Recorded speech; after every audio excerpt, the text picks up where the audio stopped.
அனைவருக்கும் வணக்கம்.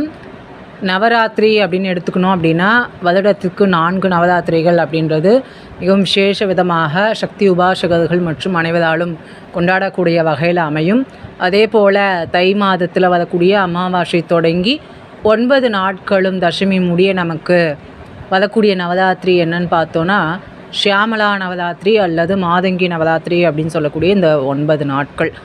அதாவது ஸ்ரீ லலிதா திரிபுர சுந்தரி பததேவதையினுடைய மந்திரியாக அமைச்சராக ராஜ்ய பரிபாலனங்களை நிர்வகிக்கக்கூடிய உத்தமமான பணியை செய்யக்கூடிய தேவி தான் இந்த ராஜமாதங்கி தேவி அப்படின்னு பேரிலே ராஜ அப்படின்னு வந்திருக்கனால ராஜ்ய விஷயங்கள் அனைத்துமே ஸ்ரீ லலிதா திரிபுர சுந்தரி எது இருந்தாலும் எப்படி ஒரு அரசன் தன்னுடைய மந்திரியை கேட்டு தான் எந்த விஷயமும் செய்கிற போல் அம்பிகை ஸ்ரீ மந்திரினி தேவியாக இருக்கக்கூடிய இந்த மாதங்கி தேவி கிட்ட கேட்டு தான் எல்லாமே செய்யறதா ஒரு ஐதீகம். அதனால தான் அம்பிகையினுடைய லலிதாவினுடைய முத்திரை மோதிரத்தை அணிந்து கொண்டு ஸ்ரீ ராஜமாதங்கி தேவி முத்ரேஸ்வரி அப்படின்ற சிறப்பு பெயரோட விளங்குகின்றாள். இந்த அம்பிகையை நம்ம வழிபடுறதுனால வாக்கு வன்மை, தந்திர சக்தி, சங்கீத ஞானம், பேச்சு ஆற்றல் 64 கலைகளுக்கும் மூலதனமாக இருக்கக்கூடிய அந்த ஆற்றலை கொடுக்கக்கூடிய அம்பிகையாக தான் இந்த ராஜமாதங்கி தேவி அப்படின்றவ இருக்கின்றாள்.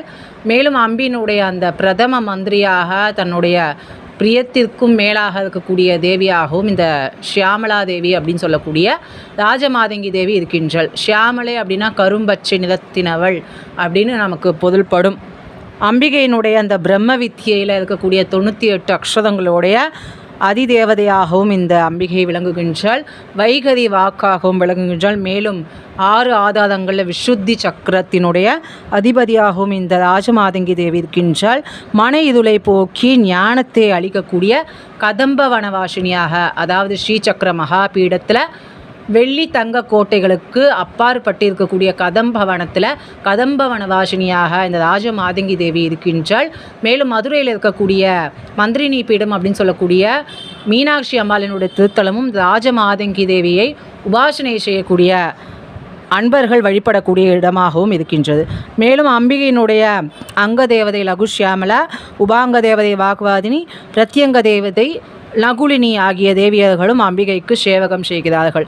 மேலும் வாக்குவன்மை, கலைகளில் தேர்ச்சி, சங்கீத ஞானம், சகலகலா பாண்டித்துவம் ஆகிய அனைத்தையும் அம்பிகை கொடுக்கக்கூடிய வல்லவளாக இருக்கின்றதால் ரத்ன சிம்ஹாசனத்தில் சிம்ஹாசனேஸ்வரியாகவும் வீணை வாசித்து கொண்டு ஸ்ரீ லலிதா திரிபுர சுந்தரியோடைய மந்திரினியாக அம்பிகை இருக்கிறதுனால அவளுக்குரிய இந்த ராத்திரிகள்.